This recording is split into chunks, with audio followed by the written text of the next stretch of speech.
that would have been waiting for us as we're discussing in committee some of the issues that were placed in front of us. And we apologize for any inconvenience that might have been caused by that. Because after listening to what was placed in front of us by the evidence leader, we had to apply our minds on our own role of always exercising our duties as a committee of the National Assembly, which is constitutionally bound to do its work in an open and transparent manner, whilst at the same time invoking Section 37 of the Constitution about limiting whatever rights and freedoms that are there. So we always have to balance all of those issues. So I'm welcoming you as we are about to resume the cross-examination of the witness. And we're going to go straight into that space now for cross-examination. I want to invite, firstly, let me check if Mr. Ndou, can you hear us? Yes, I can, Chairperson. Thank you. Thank you, Mr. Ndou. Can you hear us, Advocate Mbofu? Yes, thank you, Chairperson. I now hand over to you. Thank you. To begin the cross-examination. Thank you, Chair. Good afternoon, Mr. Ndou. Afternoon, Advocate Mbofu. How are you this afternoon? I'm okay, yourself? I'm fine, thanks. Yeah. Okay. I don't think we're going to be very long. I'm just going to deal with, because most of the evidence that was led, including the contents of your Audi letter and your workload and all that, is not relevant to what is before this committee. So I'll try and focus on the issues that are of relevance to the committee, and if necessary, we'll also deal with issues of credibility. You understand that? I do. Thank you, sir. And in so doing, we'll attempt to protect your rights as much as possible. And if you feel uncomfortable, please do indicate so, okay? I will. Thank you. All right. Now, let's start with, you served, according to you, you served from 1999 at the BP's office, correct? Correct. And you resigned when? I submitted my resignation letter on 1 November 2018. 1 November 2018. That would be about 7 months or so after the release of the Fred Dairy report, correct? Correct? Yeah, it was released in February. In February, yes. Yes. All right. Now, let's just start with the issue of the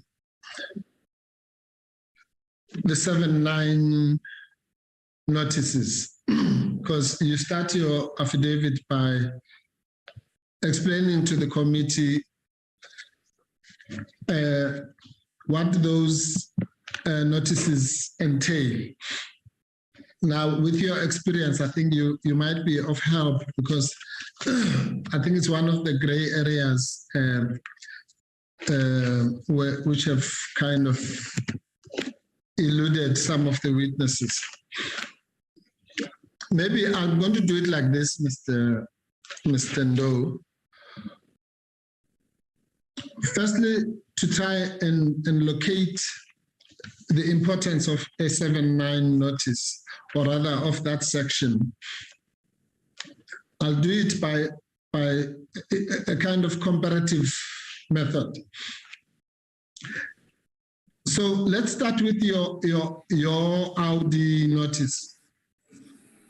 You effectively abandoned ship, at least in the eyes of the public protector, in the hour of need, right? This is now when she was right into the final hours of the intended release of the report, correct? That's not correct, Advocate Mpofu. Okay. It was, I'll try it from another angle. It was indicated to you, as you said, by Ms. Mutsitsi, around the period end of January, beginning of February, that the public protector intended to release the report shortly, correct? I don't recall that, Advocate Mpofu. Okay, well, your evidence... That was not my evidence. My evidence, yes, my evidence, Advocate Mpofu, was to say on the 6th of February. Yes, that's the beginning of February. That's the same thing. Okay. Okay, on the 6th of February, you were told that the PP wanted to release the report shortly, correct? Yes, correct. Yes.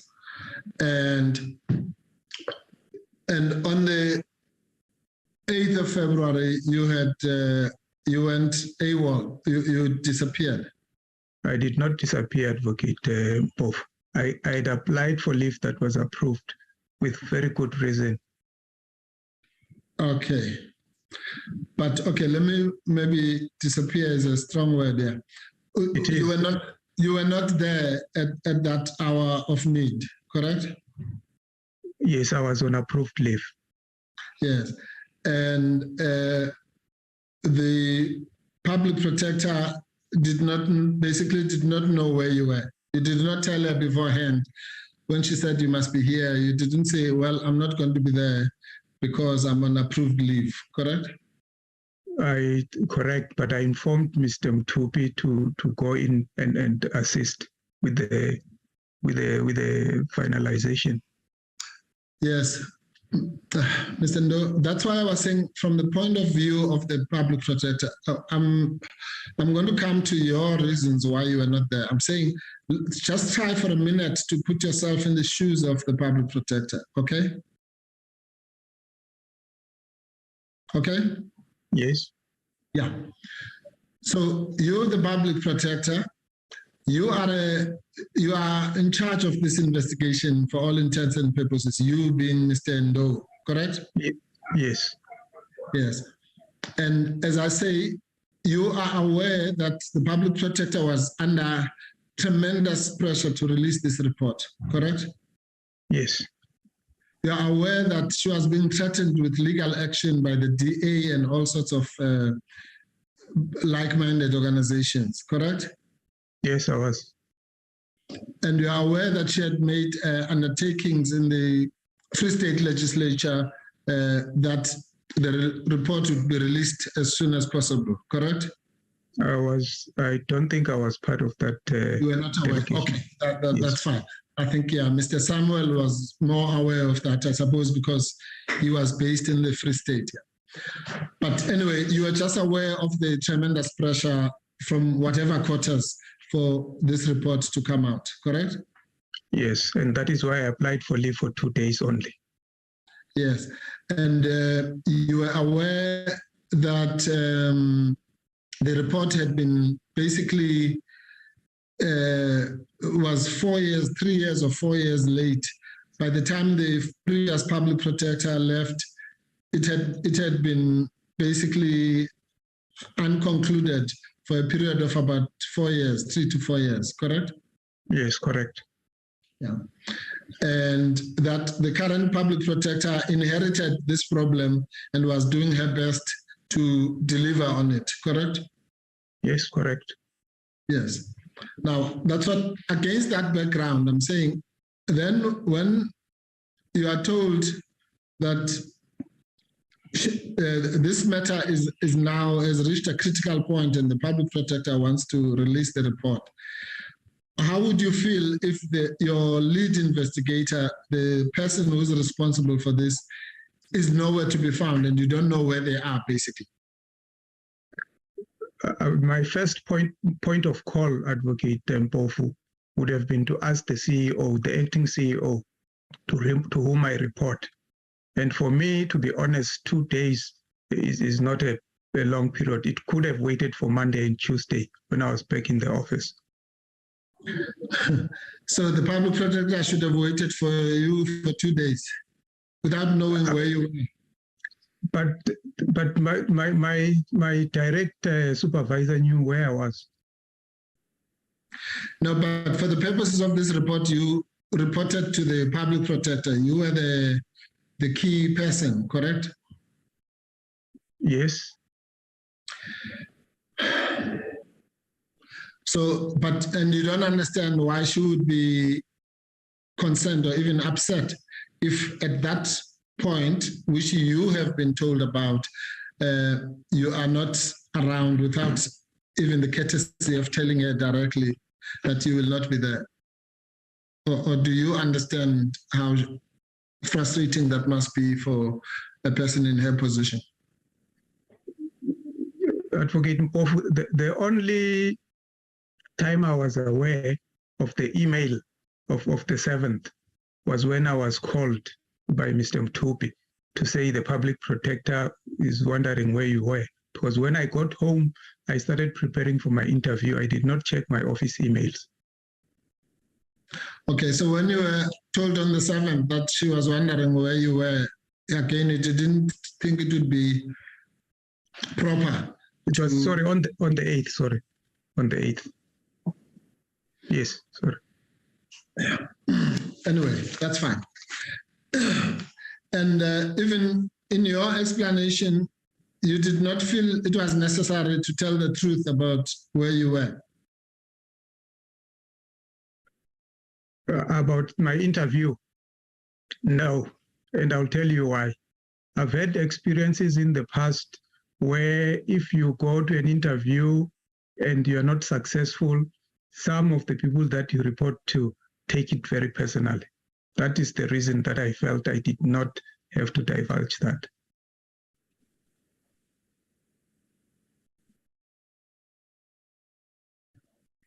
But surely, even if you did not divulge the real reason, even if you didn't want to be open about that, you could have at least divulged that you will not be around. I'm sure you agree with that. I divulged to the person I reported to, who approved my leave. No, okay. You know what I'm saying. I'm saying you could have divulged that to the public protector who needed you the most at that time, correct?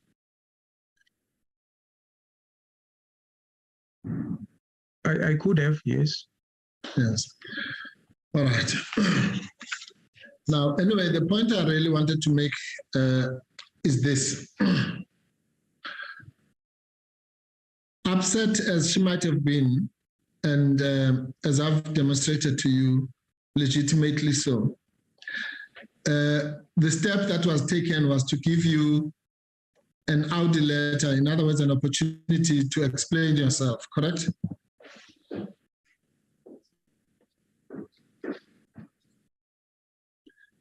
Correct?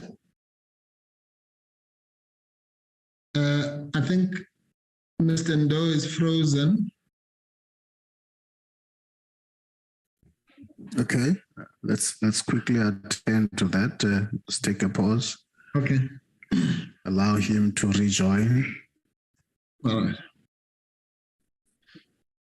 I almost accused him of not answering my question. So I can see he froze.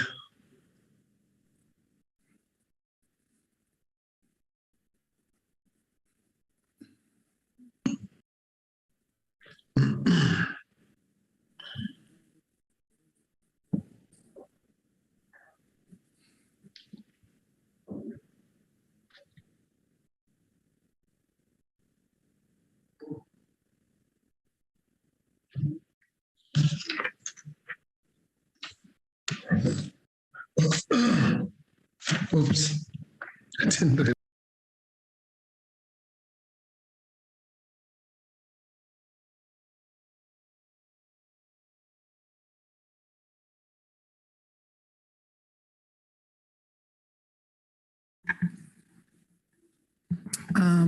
Mr. Chair, Mr. Ndou is in a town outside of Okay. somewhere in the Eastern Cape that has now experienced load shedding. There's load shedding. It's not somewhere in It's the just- it's East London. It's a very big city. Wait, Advocate Mbofu, that's in the Eastern Cape. Just continue, Advocate Bauer. Can we just adjourn? Mr. Ndou is just going to try and ascertain how long the load shedding's for. Okay. He said it had gone off earlier and it went back on.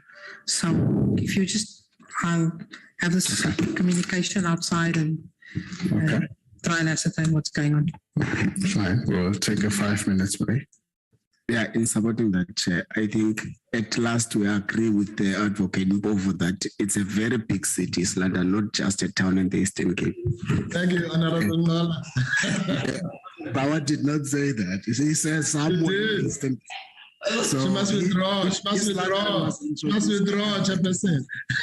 Yeah. You must withdraw, yes.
Chair, it just came back on. Are you back? Yes, yes, Chairperson. We're told you had load shedding. It just went off. Yes, it happened at 5 to 2. Then it went back. It came back on. Now it's back on again. Not sure what's happening. Yeah, it's not load shedding. It's never quick like that. Must be something else. Thank you, but we're happy to have you back. Okay, Chairperson. Advocate Mpofu. Thank you, Chairperson. Welcome back, Mr. Ndou. Yeah. Thank you. Sorry, yeah, we broke off where I was saying to you, I was taking a different perspective on this issue of your so-called Audi letter, which is this. Irrespective of however upset or upsetting your conduct was, the step that was taken was in the interest of fairness to give you a chance to explain yourself, correct? Yes, correct. And you did that in your view adequately in detail, correct? I did, yes, correct. And as a result of that, the matter was put to bed, correct? Correct. You were never charged or implicated in wrongdoing because of your explanation, correct? Correct. Right. Now, I want to juxtapose that just to explain something to you, which is at the core of this issue of freedom. Now, let's look at that as against the purpose of a Section 7.9 notice. You would agree that a Section 7.9 notice is also an Audi letter, so to speak, correct? Correct. In other words, it is intended to give the alleged wrongdoer an opportunity to explain himself or herself like you were given that opportunity, correct? Correct. And if that explanation is deemed to be adequate, such as the one you gave about your alleged abscondment, then it would be unfair to proceed with a negative finding, just as it would have been unfair to put you under disciplinary steps when you have given an explanation, correct? Correct. Right. Now, the entire hullabaloo around this report is really, in essence, the fact that the Section 7.9 notices, which were issued in June, July 2017, had, among other things, the effect of explaining all the gray areas that had been identified, let's say, in the April report, correct? I don't understand your question about gray areas. Okay, let's start it afresh. In the April report of Advocate Cilliers, there had been some adverse findings regarding the HOD and or some of the political principles as well, correct? I do not recall with respect to the April report, because my recollection is that when it came out, I was actually out of the office. Okay, no, fair enough. But surely, having been at some stage the lead investigator in this, you were able to go back in time and get a historical perspective, probably dating back to the Advocate Madonsela times. Were you not? The way we used to work, Advocate Mpofu, is to work with the latest report. I see. You did not go back in time to try and situate that latest report. No, because reports go through a lot of iterations in the office. Okay.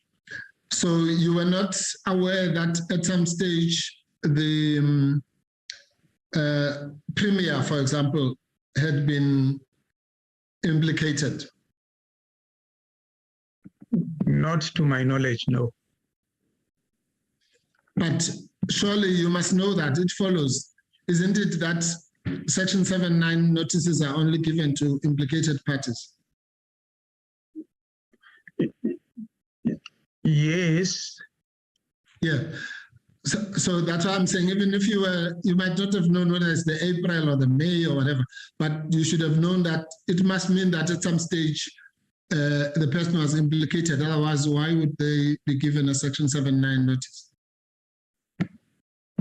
Perhaps it might be that the remedial action would have to be by the premier himself, because there was an understanding that the HOD in the Free State did not report to The MEC. To the MEC, yes. That might actually explain that. Yes, yeah, but surely okay. Let's go to Section 7(9). That's why I wanted you to help us here. I'll read it out to you quickly, okay? Yes, yes. I'm sure you are familiar with this. It says, if it appears to the public protector during the course of an investigation that any person is being implicated in the matter being investigated, and that such implication may be to the detriment of that person, or that an adverse finding pertaining to that person may result, the public protector shall afford such a person an opportunity to respond in connection therewith in any manner that may be expedient under the circumstances. That's really what Section 7(9) says, as you know. Yes. Correct? Yes. Yeah. Correct. So you'd agree with me that it is directed at implicated parties? Yes. Correct.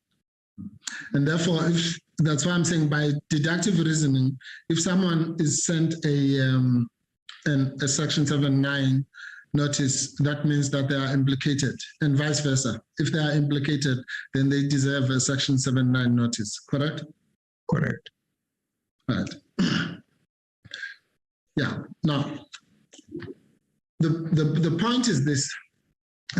Let's park that, I'll come back to it just now. And I accept that you say you did not go back in history as such, but to your knowledge, has there ever been a stage where there was any adverse findings or implication of the premier and or the MEC beyond what one might call oversight? In other words, there was an allegation, for example, of their failure to take disciplinary steps against the HOD. Would you agree that that was really the full extent of their being implicated? Yes, in the reports that I've seen, yes, that's correct. Yes, up to whatever was the latest at the time of your involvement, correct? Yeah, correct. Right. And because there's a confusion that is created in this committee, and I suspect deliberately by some of the witnesses, that there was anything beyond that, beyond what you and I have agreed, that was alleged to be an adverse finding or an implication of the premier and MEC. So thanks. I'm glad you've clarified that. Can I say something? Not in any report that I personally saw. Yes, they might be speaking to other reports other iterations of reports, but not in reports that I personally saw. That you have ever seen. No, I agree. Well, that's true for you and for me and any other human being. This other stuff is imaginary. That's what I was trying to explain. So what I'm then getting at, by the way, now that you've just correctly assisted us to say in no report that you've ever seen, there's another phantom report that was created.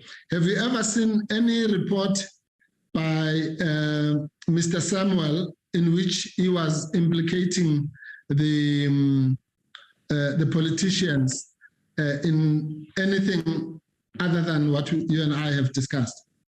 I do not recall seeing that report, Chairperson. Yes. Well, that's probably because it doesn't exist, but he calls it the revised report, which he says he single-handedly drafted and sent to you and the public protector. But I mean, there's no such thing. Public protector says it doesn't exist. You've never seen such a thing. I don't recall seeing the report. Yes. And well, you've already said that there's no report that you've ever seen which implicated the politicians in anything higher than oversight, correct? Correct, yes. Yeah. All right. Thanks. That clears that up. Now, the reason why Mr. Samuel then was creating this phantom report called the revised report, and he says he has mislaid it. He doesn't know what happened to it, and he's also lost all the emails that relate to it. In other words, that would be the emails to you and the public protector rendering such a report. And he says he did it defiantly, knowing that the public protector did not want such a thing. You have no recollection of that, correct? I do not recall that report, Chairperson. Yeah.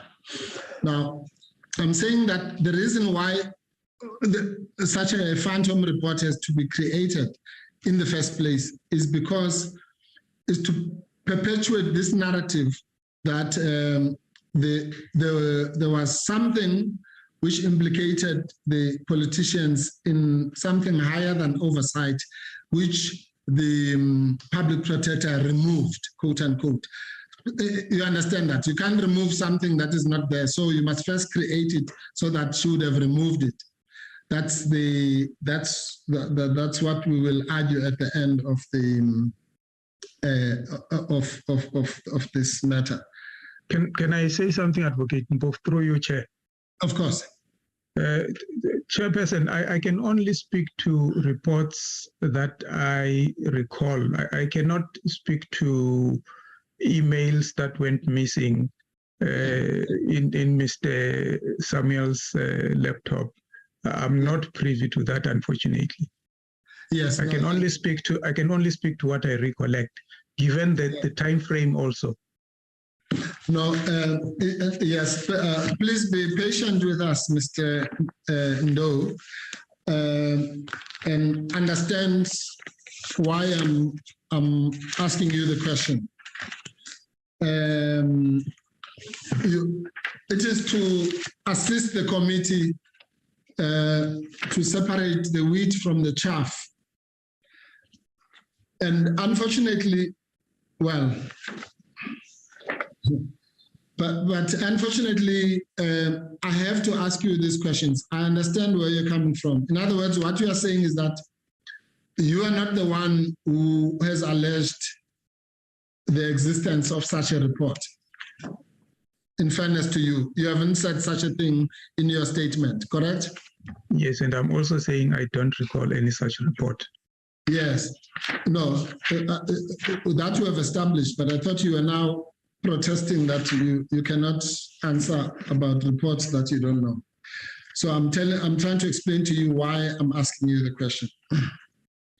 I'm asking you the question because Mr. Samuel puts you in the center of this, what I call this phantom report. Okay? And I have to, so therefore I have no choice but to ask you the question. I'm just giving you the background so that you understand and you can bear with me. Mr. Samuel alleges that the people to whom he gave this so-called report, which we say is non-existent, are you and the public protector. Do you understand that? I understand what you're saying, yes. Yes. Now, the public protector will say that that is just fiction. There was no such report, and we've already put that to Mr. Samuel. Do you understand that? I understand what you're saying, yes. Yes. But now, if I don't ask you about it, then the committee will say, well, maybe the report exists and the public protector is falsely denying its existence, because the only other person who would have seen this is Mr. Ndou, and you didn't say to Mr. Ndou, you didn't ask him whether he saw it. Therefore, we can imply that he must have seen it. Do you understand where I'm coming from? I understand your question, yes. Okay, thank you. So that's why I'm asking you the question. Now, I'm saying that maybe the part that is unfair is the fact that you have already said to the committee that you have never seen any report in your life that implicates the politicians beyond the issue of oversight. I accept that. Correct? Yes, I say I don't recall seeing any such report. Yes, but if you had, I mean, it stands to reason this would be something that sticks out like a sore thumb. Firstly, it would be some report coming from an individual, in some act of kamikaze type of action, which just like a shot from the blue. You wouldn't forget such a thing. I mean, if there were teams, there were investigators and so on, and then suddenly there would have been some report, hard-hitting report from somewhere that has completely new parameters and goes even beyond the complaints of the complainants. You wouldn't forget such a momentous occasion, would you? We are entering the realm of speculation, Advocate Mpofu. I think I've answered to say I don't recall any such report. No, Mr. Ndou, please. You know, your job is just to answer the question. If you don't know the answer, say you don't know the answer. Don't give us editorials. Okay. I'm saying to you, if such an unusual occurrence had occurred in the midst of this, and you had received and I don't want to repeat myself, so a bolt from the blue of a kind of report from an individual, you would recall such a thing, correct? Because you either would have taken it, throw it away, or do something about it. You wouldn't forget such a big occasion, correct? I would recall, yes. Thank you very much. Okay. Now,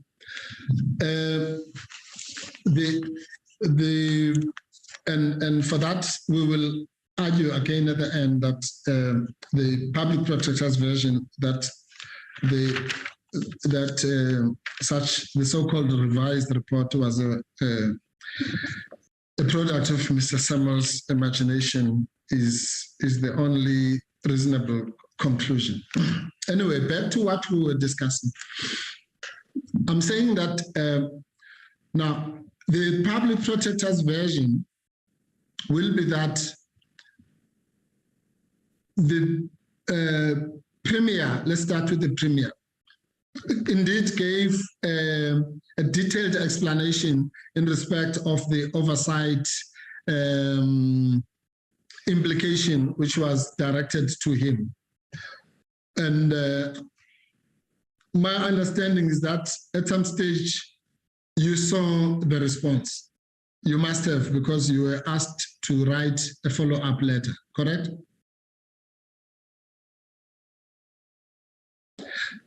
Oh gosh, I think we've lost Mr. Ndou again, Chairperson.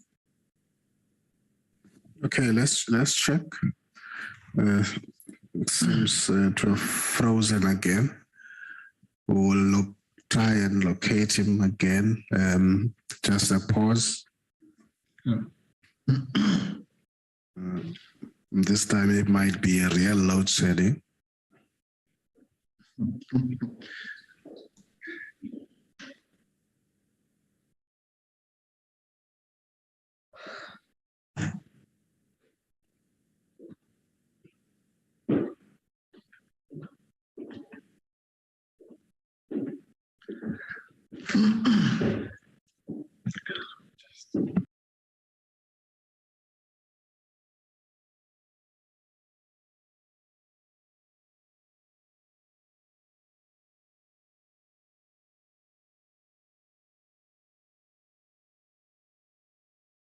Chair, we've ascertained that it's not on a load shedding schedule, so he's going to just wait it out and see if it goes back on.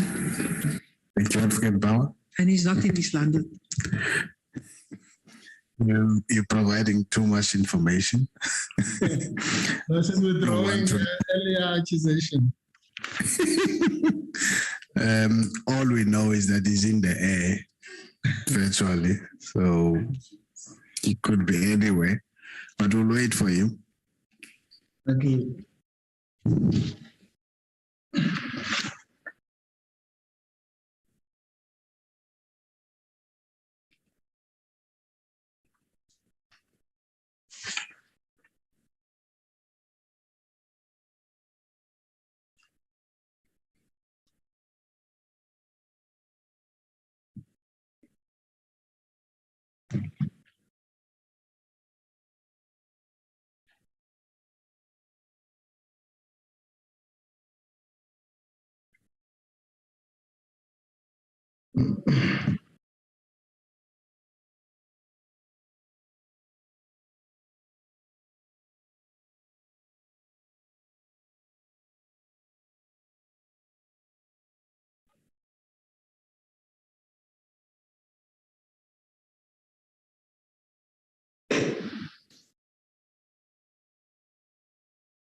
So the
Are you winning? Okay. I've passed.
Maybe colleagues, whilst we're waiting, I'll take an early tea break. 15 minutes. Hopefully would have found him by then so that we're done with that instead of waiting. It's just a gen for tea and forced tea. Thank you. Recording stopped.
clearly we have, so we had two visitors today, and they seem to have defined the day with the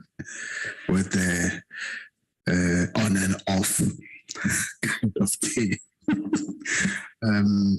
That was just on a lighter note.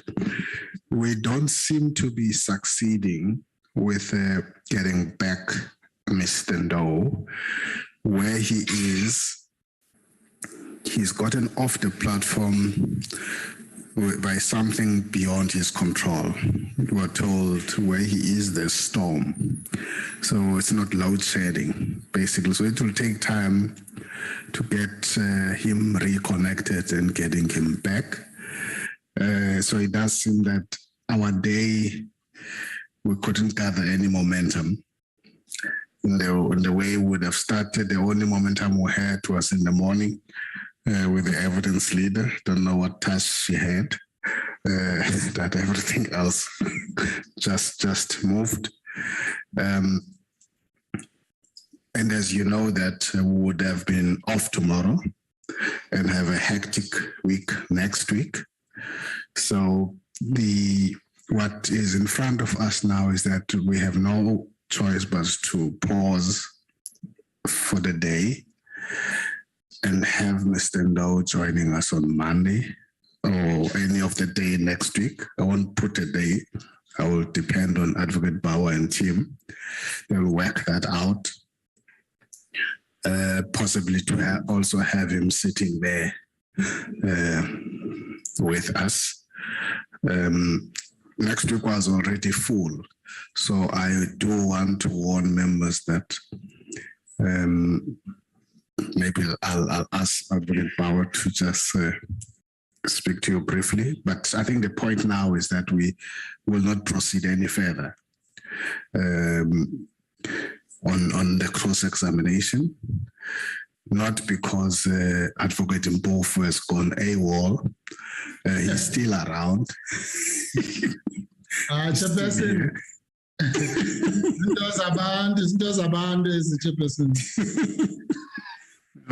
Thank you. So, honorable members, that's what we're putting on the table. That I think we're going to have to adjourn. But before that, Advocate Bauer, if there's anything you want to say. I think what we'll do is we have Ms. Pasani Baloyi scheduled for Monday, and due to work commitments, we would not like to create any further difficulties for her. So we will leave her scheduled for Monday. We will then endeavor to get Mr. Ndou for Tuesday, and we'll speak to Tim Nkosi and realign things for next week and let you know. Thank you, Advocate Bauer. Any comment, Advocate Mpofu? No, Chairperson, I think that's it cannot be avoided. I just want to say they mustn't allow that witness to go to the Eastern Cape. I think there are many interventions there that can happen there. Thank you, Chairperson. Thank you, Asmas Babeuti. Thank you.